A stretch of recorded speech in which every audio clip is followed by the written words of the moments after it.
คิดนึกใจหนอฮักหนอหอมหนอแต่สูงมีเมนตั้งครับลายมัวเราตายจวนคนคนมีเมนตั้งเขาใจว่าเขาเอาเปิ่นตั้งแล้วนั้นฮัลโหลจามเมื่อคำ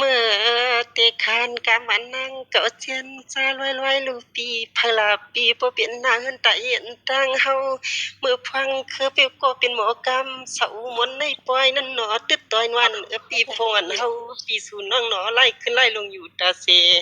ก็ไอ้กะเจฮักอำเป็นนางน้องลูกชายเปิ้นวันนัดทางหนอ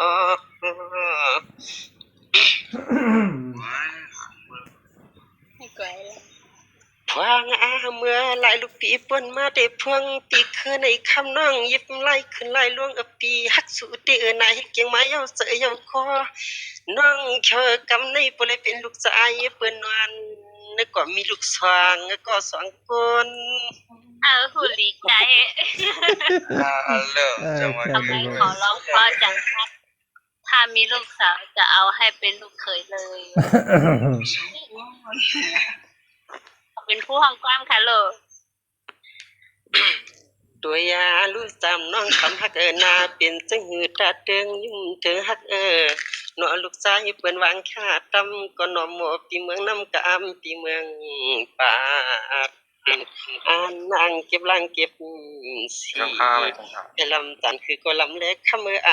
างมือสุกมือแจงปะเนอมันนุดลียากาโนฮักโนหอมโนใจจังเลยว่ะเย้ยเมื่อเป็นลูกเขยปีเขาอ่ะนั่นปีหนุ่มๆเขาอ่ะนั่นไอ้นั่นเหลือเจ้าของช่องแล้วตัดเพียบอยู่มันตักเสียงนะที่ฮักไปใจกำชอบว่าเจ้าของช่องนอนครับนั่นหรอไว้ไล่เจ้าของช่องอะไรเขาดูเป็นน้ำใจดีนะครับน้ำใจดีด้วยเจ้าของช่องกำนะกำบาลังปลื้มได้ยอมเพราะว่าเจ้าของช่องเนี่ยบักสุดจังเลยคนที่พูดได้แบบนี้เดียวก็อะไรก็มูเฮบไม้เป็นเจ้าลูกโวยก็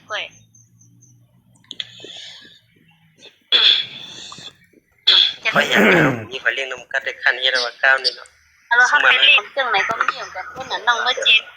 หมูปัดปังช่างเกี่ยวหมูเจ้ากรรมกดถึงสัมภาระห้ามก่อนวันนึกความค้างใจความมอนวังคำเจ้ากรรมก็จึงสำห้ามพากวับหลุดค้างเย้าหนอลูกลางอังหญิงก็ไปเป็นห้ามนอกตามผ้านวลมือขึ้นก็เหมือนซ้ำมันนิ้วหนอปิ่มจางตาวหาก่อนในโนในโนเจ้าหาช้ำนิ้วไว้ไหนอยู่เนี่ยอย่างโดนตั้มnhiềuปืนอยู่ไหน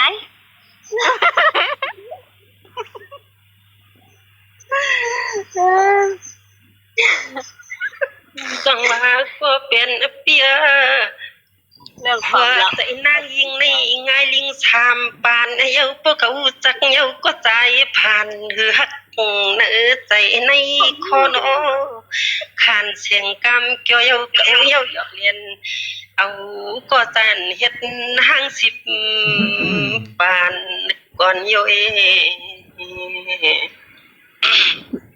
นี่ค่ะแรกใครปัญหาพันละส่งเด็กบัญชีปีปันกำเดียวเลยแต่มาต้าสองนี่ก็ต้าบัวหรอโอ้ยาลูกขวางปืนออกมามิงผู้หญิงกูก็ในก็คือว่าไกวกะมังก็มันจังเปลี่ยนพวกผู้สักก็โผดจนเฮินจนเย่เลยห้ามปิดที่เขาเงินขึ้นตู้สัมผู้ห้องใจลูกชายห้องเจ้าลูกชายเปิ้นวันความกลางคืนผู้เจ้าบ่ก็ห้ามเงิน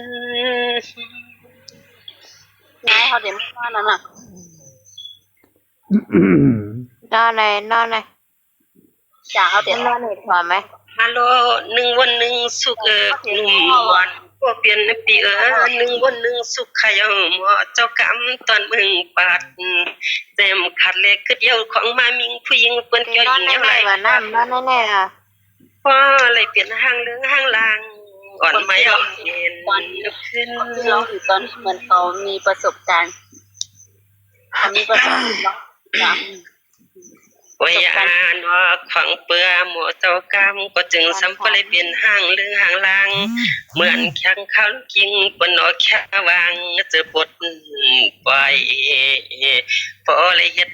ห้างเหลืองห้างหลังลาววันเมืองใต้เมืองเนอไว้มือนอลูกจิงเปิ้นบางแค่รถจะปดปล่อย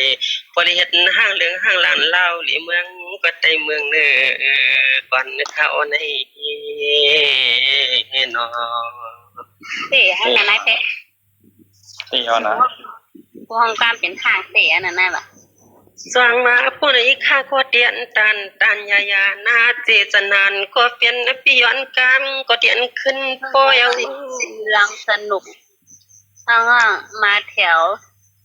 พานทองหอยที่ ฮัลโหลก็เปลี่ยนน้องเลยก็เตียนขึ้นโปกรรมเปียวเสียงหวานเตะขาหน้าตั้งขึ้นมึนตาสุดเลี้ยงตีนอหังนอพี่นอวำหังสางทุกมักฝึกสนต้นเงินเปิ้นตังปุ่นเตียงมือไปนอนเบียดเฮ็ดนาน หันยอยิงเฮาตีตะยำตีค่อยในพันยอสวย ฮัลโหลมาหลายจัง ด้วยลูเฮวาตาวังลีกีตัวยังมังปักเฮสมายุมฟ้าเขียวปันให้หมอปิกเจ้ากรรมปีหมอมุ่งเครื่องอยากตัวต้นพุยลูกใจเปิ้นข่าววางยกไปกับปีมันปีมาหน้าหมอกามละนี่หมอกาม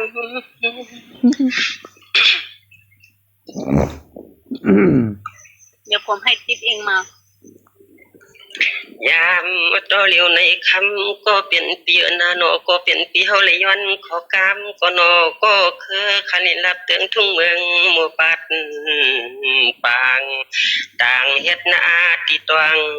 ไม้หนุ่มๆใจก็เป็นเปียนอประทานเกนับมันใจนออำเอาพวกมันไกอายเอาก็นอคำไหนคำไหนยิน เสียงพี่เคอร์เขาเริ่มเปลี่ยนนะเขารู้สึกนะนายเทศว่าก็